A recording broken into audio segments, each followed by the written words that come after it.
Hi everyone, today I'm going to be reviewing this helicopter you see right here in front of me. This is the Blade 150S from Horizon Hobby. I've been flying this little guy for a couple of weeks now, and I have to say, this is a really awesome little helicopter. I've been having a lot of fun with it. Now I wouldn't say this is like a great first helicopter. It is collective pitch, which can be tough to fly, but as far as collective pitch helicopters, this would probably be a great first collective pitch helicopter. Straight out of the box, this one comes in a bind and fly configuration. And what that means is you have to already have a transmitter that is compatible with this helicopter, which is pretty much a Spectrum brand radio. Other than that, you also need a battery for it as well. So literally the only thing that comes in the box is the helicopter itself and a fuel and a few parts and I think like a couple of tools. Other than that, you have to have a radio and a battery. Now, some of the pros of this helicopter are that, as I said, out of the box, the helicopter is completely assembled. So if you have a radio and battery, you just pretty much take it outside and fly it. Because it's a smaller helicopter, it's also pretty cheap to fix. And because it has a motor-driven tail, that reduces a lot of the complexities of this helicopter, so it's much simpler to fix this one. Another great thing is that, unlike some of the other helicopters you may have seen, this one has a carbon fiber frame, and the motor mounts and the main shaft are all within an aluminum bracket. Another great feature of this helicopter is that all three servos that are running the cyclic are Metal Gear servos, so they're far more rugged than many of the plastic gear servos that many other helicopters come with. This will allow you to crash pretty intensely, and let me say, I've definitely crashed this one at least 4 or 5 times. A few of them were pretty bad. As you could see, I don't even have the stock canopy anymore. So this is a aftermarket canopy because I completely destroyed the original canopy. So it can take a crash pretty well, and these are still all the original servos that I got with this helicopter.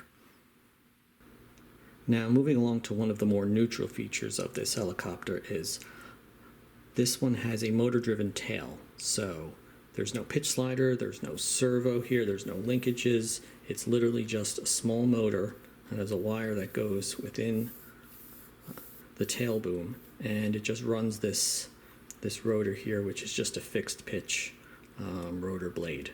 So basically, to control the tail, it just speeds up or slows down. That's one thing that will definitely make this helicopter far easier to fix. And coming back to that, you might notice that there's something kind of strange going on here. Basically what I did was I attached a nail right here. This is where there used to be a tail fin, and to replace this tail fin, it's actually a part of this whole molding here, and you have to pull the whole motor out and pull everything apart just to change out this little tail fin. So what I decided to do, I'm not doing that every time, so what I decided to do was just to get a nail and super glue it right there, and that has been my tail fin. And that's pretty much how I'm getting around that. So yeah, I would consider that pretty much my first negative for this helicopter. I don't know why they designed it this way, but they could have easily had it bolt or screw on right there, and that would have been your tail fin. Instead, they made it all one piece.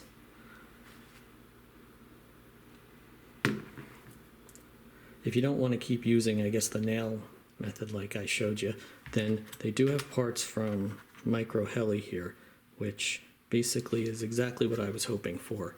The tail pretty much just bolts on right there. The tail fin just bolts on right there. So you mount your motor in there, you put it all on, and then if you break your tail fin, 2 screws come right out, you put a new one on, and that's it, you're ready to go. It's a super easy fix. So that's my first big negative of this helicopter, just showing you that they should have made this a two-piece molding. From what I'm currently seeing online, this helicopter is going for about $199. You might be able to get it cheaper at the time you're watching this video. It has been out for, I believe, a year now, so it's not a brand new helicopter on the market. As far as upgrades, obviously I'm going to do this probably right after I finish this video, this upgrade here. Other than that, I changed out the stock connector to I think it's an XT30. I changed out my plastic grips, which came on it, plastic head, plastic canopy mounts, and also I put a metal swash plate. Out of all of this stuff, to be perfectly honest, other than the connector here, which I think is a must, I forget what connector it comes with, but it's pretty awful. And other than that, and probably the swash plate, which helps make it a little more reactive. The plastic grips and the plastic head, it's really not a necessary upgrade. And I broke these with one of my crashes, so I just replaced it with metal. But if you're going to actually upgrade anything, I do think the metal swash plate from Micro Heli is worth it, and definitely change this connector out. Now, the flight pack that I'm using is a Turnigy 450 milliamp hour 3-cell. It says 60 to 120 C discharge. But anyways, I got this one from Hobby King, and it works very well with this helicopter. I have a few more of them, and it even comes fitted with a XT30 connector right on it, so you don't even have to change that at all. So that's the flight pack that I'm using. Other than that, the only last thing I really wanted to say about this guy was the fact that he does have a tail, a motor-driven tail.